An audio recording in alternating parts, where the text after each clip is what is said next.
Ready, start. Mahatma Gandhi never subscribed to the principle that the end justified the means. To him, the means were as important as the ends. He emphatically observed that they say means are after all means. I would say means are after all everything, as the means show the end. There is no wall of separation between means and end. He compared the means to a seed and the end to a tree and stated there is just the same inviolable connection between the means and the end as there is between the seed and the tree. Gandhiji stuck to this golden ideal through thick and thin without worrying about the immediate results. He was convinced that our ultimate progress towards the goal would be in exact proportion to the purity of our means. In India, we are today faced with numerous problems which demand a speedy solutions in order to secure quick gains. Several sections of the population indulge in loot, arson, and violence in the belief that such disruptive activities would create the required impact on the authorities concerned. It is a matter of great regret that in some cases the authorities do succumb to violent pressure and blackmail to the detriment of vital national interests. Several armed conflicts in different parts of the world, including Vietnam and West Asia, have proved beyond a shadow of doubt that wars are unable to solve any problems in a lasting manner.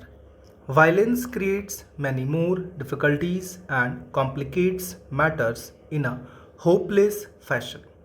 Politicians and statesmen the world over are now convinced that national and international conflicts cannot be resolved militarily and that solutions can be found only by bringing the parties to the conference table.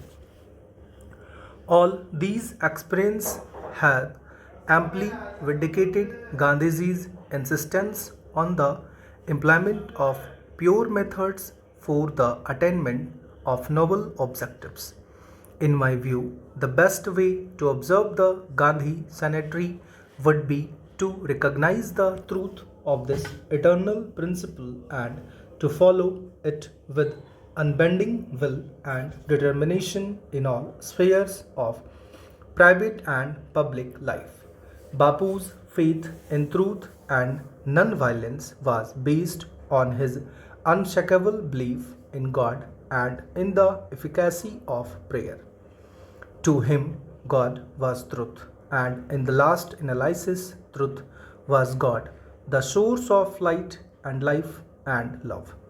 Without unflinching faith in this supreme power, it was not possible for a human being to adhere to truth and non violence under the greatest provocations. It should, however, be borne in mind that belief in God was not an act of blind faith with Gandhiji. In his recorded message to the Americans from London, the Mahatma had stated that there is an indefinable, mysterious thing that pervades everything. I feel it though I do not see it. It transcends the senses.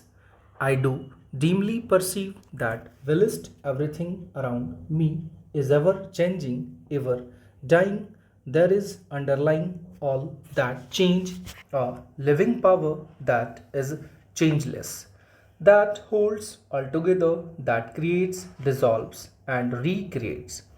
That is why, in the midst of the death, life persists. In the midst of untruth, truth persists. In the midst of darkness, light persists. The existence of such a mysterious power and consciousness is now recognized even by the greatest scientists of the modern age. The atomic power perhaps gives but a faint glimpse of the limitless power and energy of the supreme soul which permeates everything, from the minutest to the largest. Gandhiji's trust in God enabled him to defy the violent might of the British Empire with utter fearlessness and remarkable confidence. It was this soul power which kept up his crusading spirit to fight ceaselessly and to the successful end. The Gita was his unfailing companion and source of inspiration because it brought home to him the lasting principle that though the body may perish, the soul lives forever. To my mind, it is the erosion of faith in this divine power which has undermined ethical values in our private and public life. Without reviving these spiritual and moral values, all our efforts to pull the country out of the area of despair, confusion, and corruption would appear to be a futile exercise. Morning and evening prayers had become an integral part of Gandhiji's public life. He did not miss these prayers even while he was in the midst of a life and death struggle for India's freedom. To Gandhiji, insistence on truth constituted the root of his ashram life, while prayer was the principal feeder of that root. Bapu regarded prayer as the bath of purification for the spirit of man because it denoted our cooperation with God and with one another. Gandhiji sincerely believed that not a blade of grass moved without the will of the divine, and prayer was the medium of communication with the supreme power. The present spectacle of violence and chaos in the Western countries amply bears testimony to the naked truth that material affluence alone could not be the basic aim of national or international progress. A recent editorial in the columns of a London weekly entitled States Stop